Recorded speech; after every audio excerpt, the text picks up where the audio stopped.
Bienvenido a Escenario, el podcast de inmersión profunda de análisis y reseñas en profundidad. ¿Listos para otra inmersión? Sabemos que te gusta comprender a fondo y rápido, Claro. así que hoy vamos a explorar un tema que, Ajá. admitámoslo, nos fascina a todos, los 5 crashes bursátiles más devastadores de la historia. Y no solo vamos a repasar las fechas y los números, vamos a analizar por qué estos eventos fueron tan significativos, qué los hizo únicos y, lo más importante, qué podemos aprender de ellos para estar mejor preparados en el futuro. Exacto, porque al final, Sí. la historia del mercado es una historia de altibajos, ¿verdad? Ya, Pero como dicen, a veces hay que tropezar para aprender a caminar, claro. o en este caso, a invertir. Precisamente.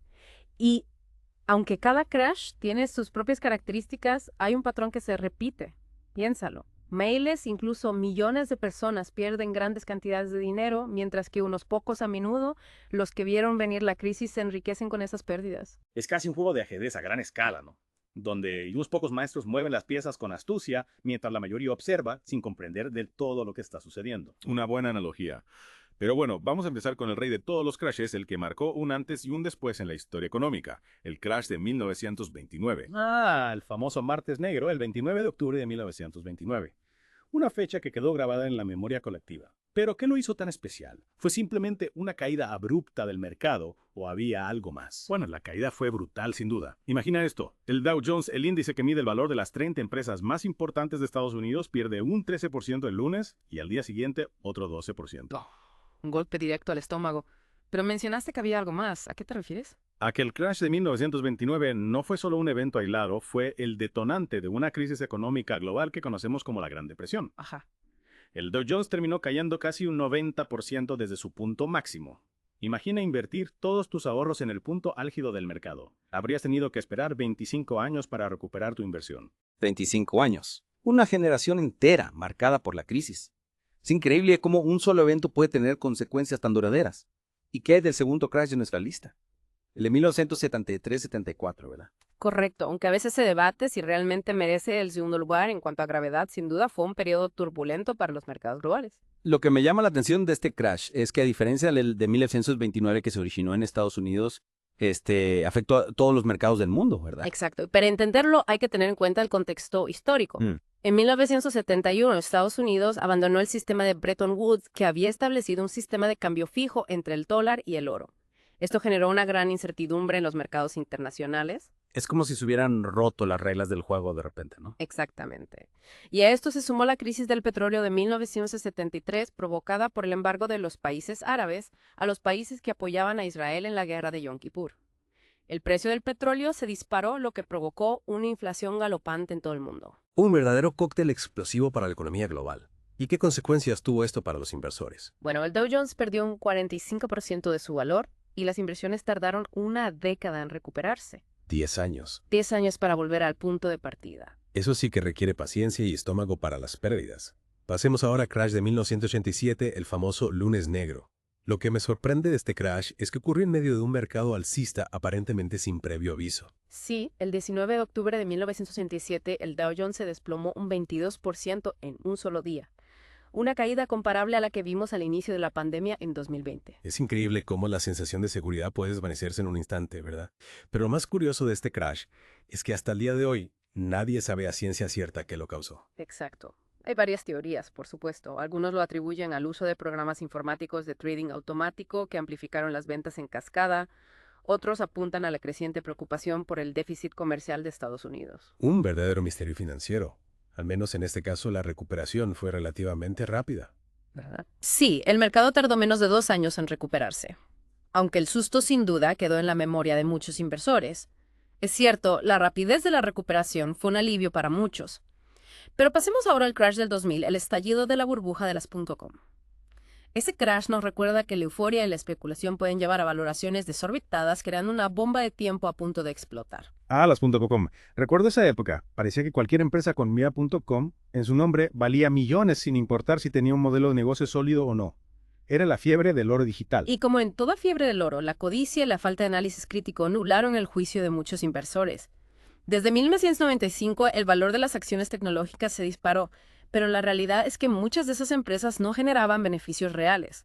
Era una burbuja esperando a pincharse. Y cuando la burbuja finalmente estalló, las consecuencias fueron devastadoras, especialmente para aquellos que habían invertido todos sus ahorros en empresas tecnológicas sin un futuro claro.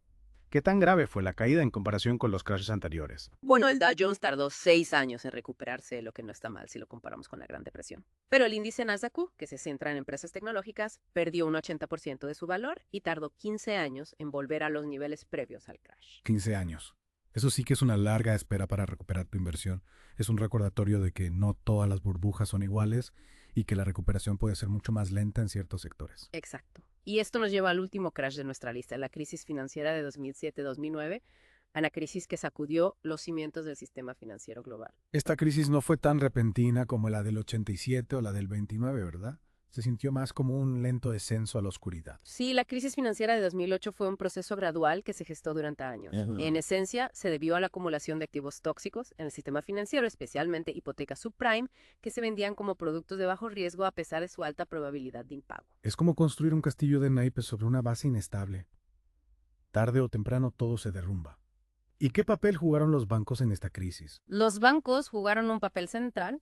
Habían concedido hipotecas de forma irresponsable a personas que no podían pagarlas y luego habían empaquetado estas hipotecas en complejos productos financieros que vendían a otros inversores, ocultando el verdadero riesgo. Y cuando la burbuja inmobiliaria estalló y las hipotecas comenzaron a impagarse en masa, el sistema financiero global se tambaleó al borde del colapso. Exacto. Los bancos se encontraron con enormes pérdidas, sin liquidez y sin confianza en el mercado. Los gobiernos tuvieron que intervenir con rescates masivos para evitar un colapso total del sistema. Fue una época de gran incertidumbre y miedo no solo para los inversores, sino para todo el mundo. ¿Qué tan grave fue la caída del mercado en esta crisis? El Dow Jones tardó 6 años en recuperarse, similar al crash del 2000, pero el impacto fue desigual en todo el mundo. Por ejemplo, el índice FTSE de Italia cayó un 70%. A diferencia del Dow Jones, aún no ha recuperado los niveles previos a la crisis. Es increíble cómo las consecuencias de un crash pueden resonar durante años, incluso décadas. Aunque hemos hablado de los 5 crashes más devastadores de la historia, no podemos olvidar que las crisis son una constante en los mercados financieros. Exacto.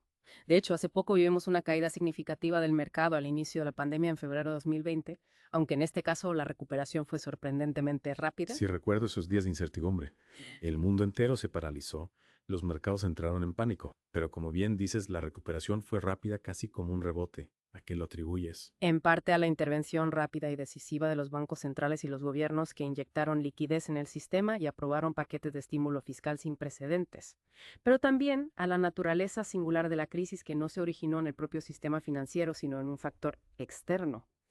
La pandemia. Es interesante esa distinción. Parece que las crisis provocadas por factores externos pueden ser menos duraderas que aquellas que revelan fallas estructurales en el sistema. Precisamente. Y esto nos lleva a una pregunta fundamental.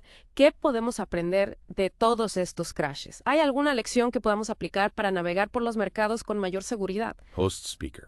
Es una pregunta súper interesante, ¿no? Porque nos obliga a confrontar nuestra propia aversión al riesgo y a pensar cómo nuestras decisiones se verían afectadas por el conocimiento del futuro. Claro, con una bola de cristal todos seríamos genios de la inversión, ¿verdad? Cierto. Pero la realidad es que no podemos predecir el futuro. Lo que sí podemos hacer es aprender del pasado y utilizar ese conocimiento para tomar decisiones más informadas en el presente. Totalmente. Y recordar que, a pesar de las caídas y las crisis, el mercado siempre ha encontrado la manera de recuperarse y seguir creciendo. Así es. Es una lección de optimismo, ¿no? A pesar de todas las turbulencias, la historia nos muestra que el ingenio humano y la capacidad de adaptación siempre prevalecen. Sin duda. Y eso nos da motivos para mirar hacia el futuro con esperanza y confianza. Me encanta esa perspectiva. Bueno, ha sido un verdadero placer explorar este tema contigo. Gracias por compartir tu sabiduría y tu pasión por los mercados financieros. El placer ha sido mío. Siempre es un gusto conversar sobre estos temas tan apasionantes. Y a ti, querido oyente, gracias por acompañarnos en esta inmersión profunda en el mundo de los crashes bursátiles. Esperamos que te haya resultado informativo y te haya inspirado a seguir aprendiendo sobre el apasionante mundo de las finanzas. Hasta la próxima.